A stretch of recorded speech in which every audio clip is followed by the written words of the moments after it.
What does it really mean to know where you come from?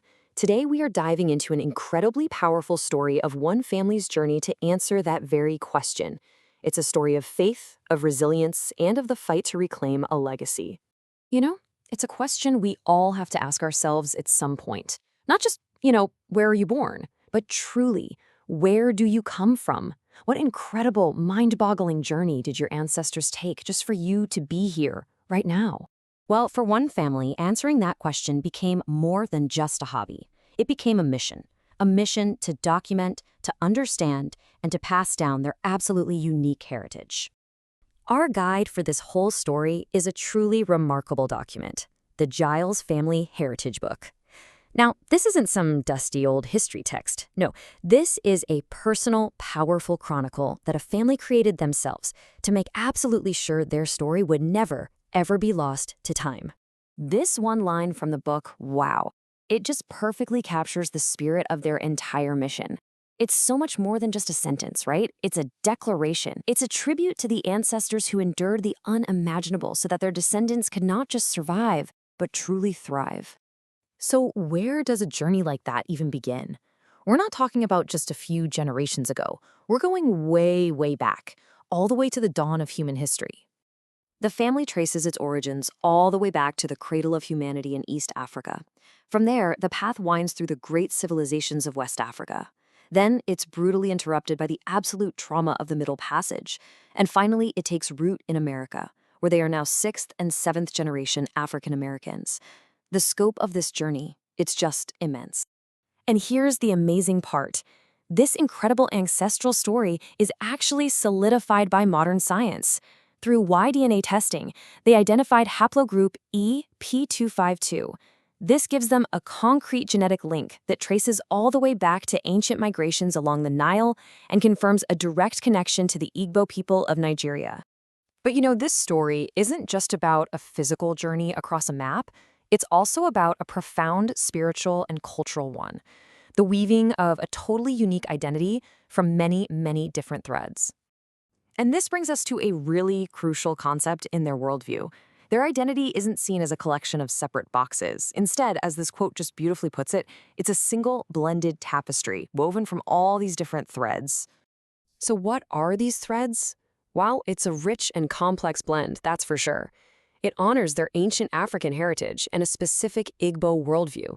It acknowledges the incredible resilience forged in the African American experience, and it's deeply rooted in a faith that draws from both Hebrew scripture and Christian belief. Every single thread is essential to the whole picture. Okay, so central to their Igbo worldview is this concept of chi.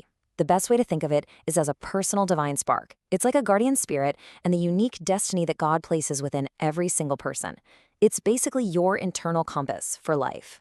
And this is where that whole blended identity just comes roaring to life. The family found these powerful, undeniable parallels between the Igbo concept of chi and Hebrew spiritual concepts like neshama, the divine breath, and garl, which means destiny. For them, these different traditions aren't in conflict at all. They're speaking the same language about the same universal truths. So how does a family make such a rich, complex identity tangible for the next generation and the one after that? Well, the Giles family actually codified their beliefs into powerful symbols, mottos, and rituals, turning these abstract ideas into a living, breathing legacy. Their family motto is a perfect example of this. It's amazing. It exists in Igbo, in Hebrew, and in English, and each version builds on the others.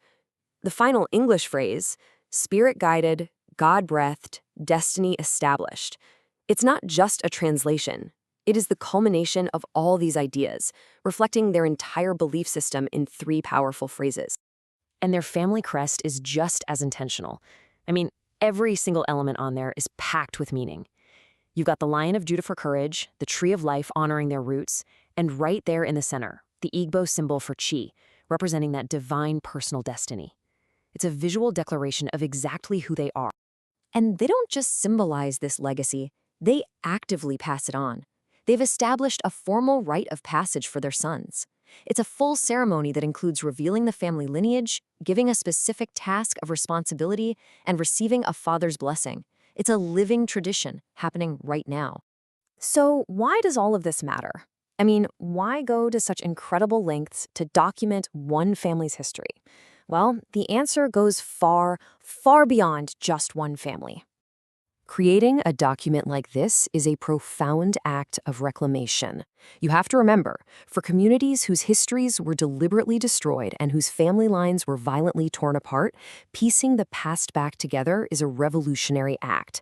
It's an act of healing and it's an act of defiance.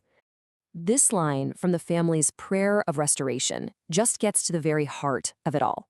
The ultimate goal is so simple and yet unbelievably powerful: to give every child the gift of identity, the anchor of knowing exactly who they are and the great legacy they come from. And that brings us right back to the beginning.